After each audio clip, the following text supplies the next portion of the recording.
দেখুন পুরো দোকানের মতো ম্যাঙ্গো জ্যাম বানিয়েছি বাড়িতে। তো কার কার পছন্দ, তাহলে আপনারা ভিডিওটা দেখতে থাকুন, আমি ম্যাঙ্গো জ্যামটা বানাতে থাকি।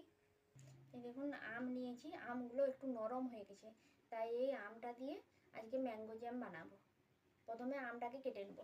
দেখুন এই যে আমগুলো একদম নরম হয়ে গেছে, কাটা হয়ে গেছে, ধুয়েও নিয়েছি।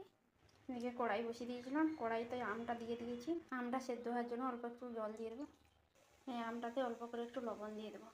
আর কিন্তু এই আমটাতে এখন আর কিছু দেবো না, এবার ঢাকা দিয়ে দেবো আমটা সেদ্ধ হওয়ার জন্য। দেখে নিচ্ছি আমটা সেদ্ধ হলো নাকি। এই দেখুন আমটা সেদ্ধ হয়ে একদম নরম হয়ে গেছে। এবার গ্যাসটাকে অফ করে দেবো। এইবার এটা একটু ঠান্ডা হোক করবো। এখন আমটাকে এই ছাঁকুনির সাহায্যে ছেঁকে নেব। ছাঁকুনির সাহায্যে এই আমটার পালটাকে ভালো করে ছেঁকে নেব। দেখুন আমটার থেকে কাদরা বের করে নিয়েছি। এইবার আমে তো লবণ দেওয়া আছে, আর দেবো না, অল্প একটু বিটের লবণ দিয়ে দেবো, একটু লঙ্কার গুঁড়ো, আর দিয়ে দেবো চিনি পরিমাণ মতো। গ্যাসে বসিয়ে আবারও ভালো করে ফুটিয়ে নেব। কালারটা কত সুন্দর এসে গেছে, দেখুন হয়ে গেছে। এবার অফ করে দেবো। এই দেখুন ঘনত্বটা ঠিক এইভাবেই আছে। এবার গ্যাসটাকে অফ করে দেবো। এইবার দেখুন এই যে ম্যাঙ্গো জ্যাম নিয়েছি একটা বোতল, এই বোতলে এই গরম গরমটা ভরে দেবো।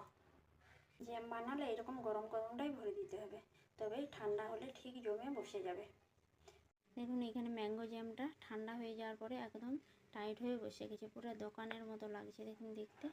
তো বন্ধুরা, আমার এই ম্যাঙ্গো জ্যামের রেসিপিটা কেমন লাগলো কমেন্টে জানিও।